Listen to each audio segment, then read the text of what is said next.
Hello everyone, welcome back to the channel. काफ़ी सारे बच्चों का एक क्वेरी था कि सर क्या इस बार कैलकुलेटर अलाउड होगा। तो कुछ महीने पहले कुछ न्यूज़पेपर में ये आर्टिकल आया था कि सीबीएसई वालों ने ये अनाउंस किया है कि हम कैलकुलेटर अलाउ करेंगे। बट क्या वो कैलकुलेटर अलाउड करने का जो डिसीजन है वो कंफर्म है या नहीं।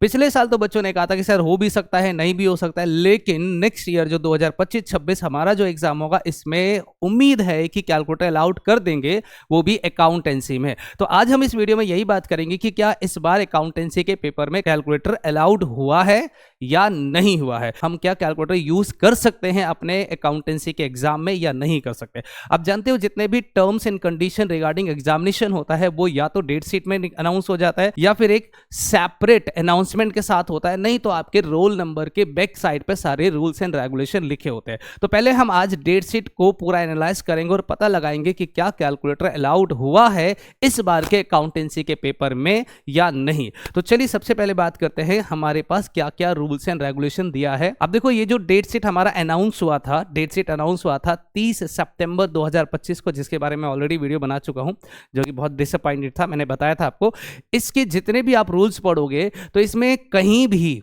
देखो जरा ध्यान से, पहले रूल्स में लिखा a sufficient gap has been given between the two subject. दो सब्जेक्ट के बीच में हमें सफिशिएंट गैप गिवन है, मतलब ये कह रहे हैं कि दो सब्जेक्ट के बीच में हमने इतना गैप दिया है कि ताकि बच्चे की तैयारी हो पाए। मुझे तो नहीं लगता है कि गैप दिया होगा, बट एनीवे इसकी बात कर लिखा है कि the date of conduct of entrance exam meet the student for the 12th class have been taken into consideration. मतलब ये कह रहा है कि सर हम अपने 12वीं क्लास के एग्जाम को उस टाइम पे खत्म कर रहे हैं जिसके बाद एंट्रेंस एग्जाम होगा। मतलब अभी ऐसा नहीं होगा कि during the 12th class board examination कोई एंट्रेंस एग्जाम की डेट सेट पड़ जाए, जो एनटीए वाले रखते हैं, जैसे सीयूटी का एग्जाम हो गया, जेई मेन का एग्जाम हो गया, या जो भी हमारा एंट्रेंस एग्जाम है, नीट एग्जाम वगैरह हो गया। तो इन सब को ध्यान में रखते हुए डेट शीट उन्होंने ड्राफ्ट किया है। तीसरा उसके बाद उन्होंने कहा during the evaluation teacher all subject will stay away from their school। इसके अलावा the date sheet has been prepared by avoiding more than 40,000 subject combination to ensure that the no two subject दो subject हमारा जो है no two subject examination offer by a student fall on the same date. मतलब उन्होंने date sheet ऐसा draft किया है जिसमें दो सब्जेक्ट एक ही दिन पे ना हो। ऐसा कोई बच्चा ना हो जिसका दो सब्जेक्ट का पेपर हो, दोनों एक ही दिन में पड़ जाए। भैया ये तो चलो इनका काम है। और इसके बाद लिखा है the time of the start of the examination will be 10:30। हमारा जो एग्जाम स्टार्ट होगा वो 10:30 AM पे स्टार्ट होगा। मतलब इसमें इस रूल्स एंड रेगुलेशन में कहीं भी कैलकुलेटर की बातें नहीं कर रहा है कि सर कैलकुलेटर अलाउड है या डिसअलाउड है।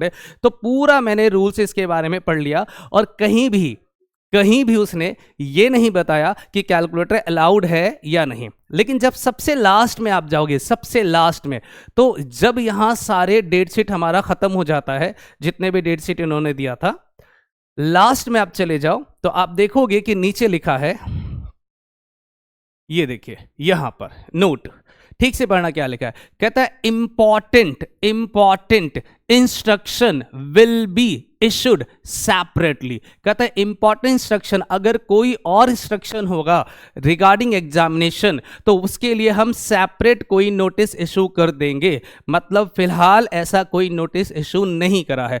Read instruction given in the admit card. जो आपको एडमिट कार्ड मिलेगा, जो आपका रोल नंबर मिलेगा, उसके पीछे जो भी इंस्ट्रक्शन होगा उसको ठीक से पढ़ लेना।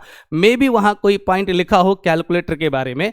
और इसके बाद लिखा है it is mandatory to comply with all instruction issued by the CBSE. CBSE ने जितने भी इंस्ट्रक्शन इशू करा है उन सबको कंप्लाई करना जरूरी है। और फिर कहता है नो कम्युनिकेशन डिवाइस, मतलब मोबाइल फोन हो गया या टैब वगैरह, are allowed inside the examination centre. ध्यान से सुनो, no communication device is allowed, are allowed in the examination centre. Examination centre में मोबाइल फोन वगैरह अलाउड नहीं होगा।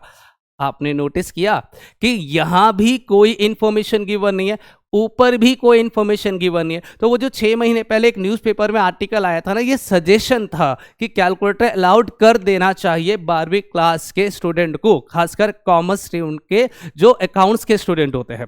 बट ये सजेशन में हाँ या ना बोलना ये सीबीएसई वालों के पास था, बट अभी सीबीएसई वालों ने इसके लिए ना तो हाँ बोला है और ना ही ना बोला है। मतलब कोई कंफर्मेशन सीबीएसई की तरफ से नहीं आया है कैलकुलेटर से रिगार्डिंग कि अकाउंट्स के पेपर में क्या स्टूडेंट कैलकुलेटर यूज कर सकते हैं या नहीं कर सकते हैं। There is no separate there is no instruction given by the CBSE. तो सर हम क्या माने, कैलकुलेटर अलाउड होगा या नहीं होगा? तो मेरे से कहोगे तो calculator is not allowed. Yes definitely, हमारे एग्जाम में, अकाउंट्स के एग्जाम में कैलकुलेटर अलाउड नहीं है, बिल्कुल नहीं है। अगेन रिपीट कर रहा हूं, कैलकुलेटर के भरोसे बिल्कुल मत रहना। प्रैक्टिस करते समय कैलकुलेटर का यूज बिल्कुल मत करना, क्योंकि एग्जाम में फेल हो जाओगे। फिर आपको कैलकुलेटर को अवॉइड करना है, क्योंकि जब तक सीबीएसई वाले नोटिफिकेशन इशू नहीं करेंगे, इंस्ट्रक्शन नहीं देंगे कि कैलकुलेटर अलाउड है, तब तक अलाउड नहीं होगा। आप कैलकुलेटर से प्रैक्टिस करोगे, एग्जामिनेशन रूम में जाओगे, एग्जामिनर जो होगा वो आपके बाहर कैलकुलेटर रखवा देगा और आपका सारा कैलकुलेशन खराब हो जाएगा। इसलिए फिलहाल कैलकुलेटर अलाउड नहीं है, तो आप कैलकुलेटर अलाउड नहीं कर सकते हो। ओके, तो जो बच्चे इस भ्रम में जी रहे थे कि सर इस बार कैलकुलेटर अलाउड हो जाएगा, तो इस बार भी कैलकुलेटर अलाउड नहीं होगा। फिलहाल जितने भी इंस्ट्रक्शन आई है उसके बेसिस पर तो यही लग रहा है कि कैलकुलेटर अलाउड नहीं होगा, क्योंकि डेट शीट में कोई ऐसा रूल्स नहीं गिवन है। रोल नंबर जब आएगा, एडमिट कार्ड आएगा, तो आप उसके पीछे पढ़ लेना, डैम श्योर है उसमें भी कहीं कैलकुलेटर की कोई जिक्र ही नहीं करेंगे, ये मुझे पता है। इसका मतलब कैलकुलेटर अलाउड नहीं है। ठीक है, तो और भी अगर कोई कमेंट करना हो तो आप मुझे कमेंट करके पूछ लेना। आप मुझे कोई इश्यू हो तो आप मेरे से पूछ सकते हो। मिलते हैं अगली वीडियोज में।